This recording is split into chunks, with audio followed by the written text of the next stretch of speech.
African Cup of Nations 2023, played in 2024, is finally over.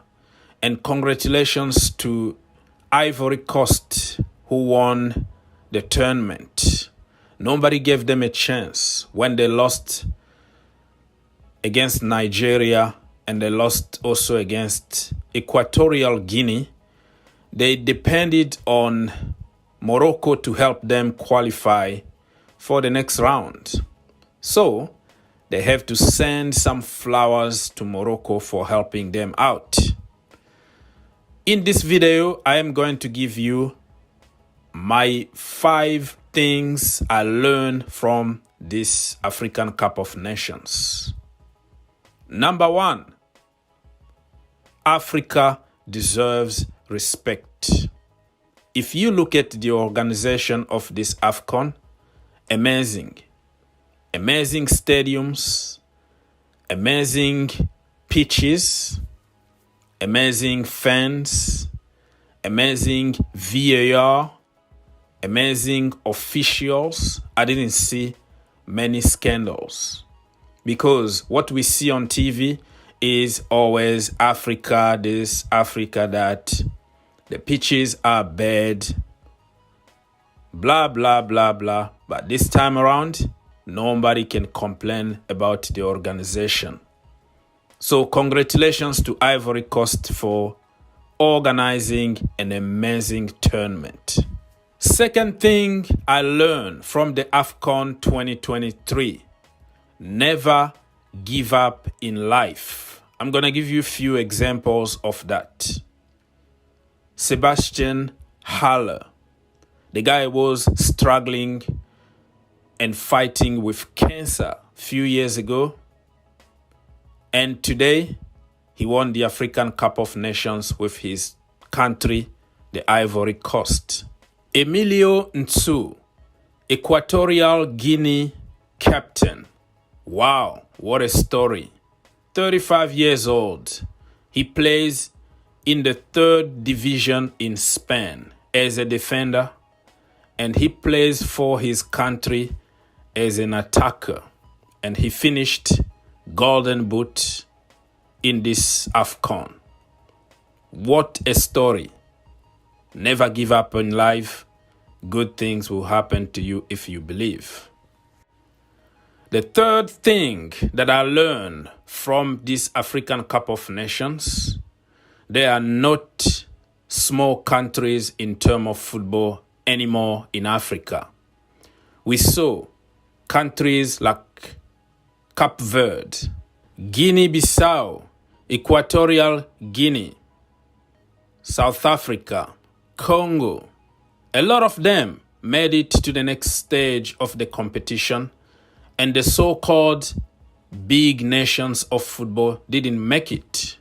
That tells you the level of football in Africa is going up and up. Special mention to Gambia. Gambia, they deserve a lot of flowers. Before even the competition started, they had some issues flying to Ivory Coast. They almost died. Lack of oxygen. The airplane apparently was too small. And you know the rest. And they went to the tournament. They didn't cancel anything. They had a good tournament, in my opinion, because of the circumstances. The fourth thing that I learned from this African Cup of Nations is that Nigeria got great talent all over the world, but they don't have a great team. Bear with me here. There is a big difference between having great talent and having a great team. I think they still have time. If you look at the amount of players that didn't make it to the African Cup of Nations due to injuries, for example, you see Victor Boniface, Tayo Awoyini from Nottingham Forest missing this African Cup of Nations. You ask yourself, what if? What if they had everybody fit in this African Cup of Nations, I think it was going to be very scary. But even though they were missing some key players, I think Nigeria had more than enough quality in the team to win this African Cup of Nations.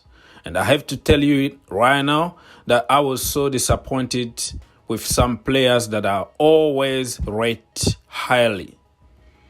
I'm going to just name one because we don't have time to discuss about every single player in the Nigerian team.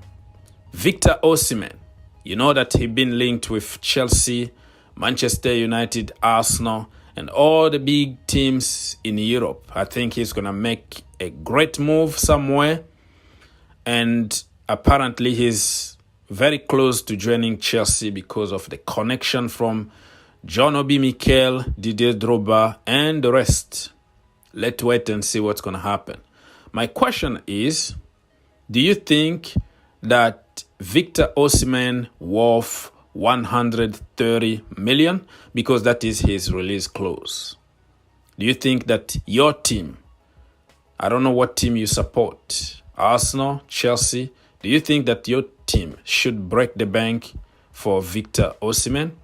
I was really disappointed during this Afcon. I think he had a couple assists and 1 goal.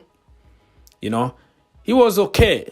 But in big tournament like this is where you wait for your big guy to do big things.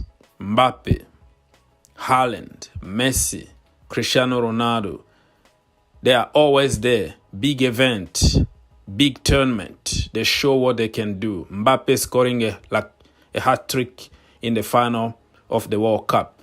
Messi dominating and scoring goals. Cristiano Ronaldo, and so on. So you wait for somebody like Osimhen in a semi-final or a final to create magic from nowhere. I saw him bullying some people, getting the ball, passing the ball to Nouman, for example. But I don't think it was enough really to convince me that he can lead the line in the Premier League. If you look at Didier Drogba, because people like to compare Osimhen with Didier Drogba, right? Didier Drogba might flop the entire season, but when it comes to big event, big games, big goals, Wembley, Champions League finals, he is always there. I'm not really convinced that Victor Osimhen is a big game player. But you know what? I don't make decisions. If my team decides to go for Osimhen, I will welcome him and pray that he turned to be the new Drogba, because we are waiting for a savior. We are waiting for that guy that will take us to the next level. Let me know in the comment section down below if you really think that Victor Osimhen is going to be a very good player in the Premier League, or you still have some doubt like me. The fifth thing that I learned from this African Cup of Nations is the disrespect from Western countries. There are certain journalists who were asking questions like, are you happy to play in January for your country instead of playing for your club in Europe? That is so disrespectful. Sebastian Haller came out and he was so angry answering these kind of questions, because you're not going to ask any European player if they are happy to represent their countries. South American players will go for Copa America. Nobody asks any question. It's always about the Afcon. I understand that the tournament is in the middle of the season in January, and sometimes it can affect a lot of European clubs. But what I heard is that the weather is better in January. We saw what happened for the World Cup. Because it's very hot in Qatar, FIFA had to switch and play the World Cup in December, right? So if Africa temperature is too high in July or June and they want to play in January, I don't see any problem. I think people just need to respect Africa. Africa needs to do what is good for Africa and not try to accommodate and please Western countries. There are so many other points to discuss about the African Cup of Nations, but I don't want to be greedy. I want to give you an opportunity to let us know what you learned from this African Cup of Nations. The next one is going to be in Morocco, if I'm not mistaken, and it's going to be very interesting. Good luck to them.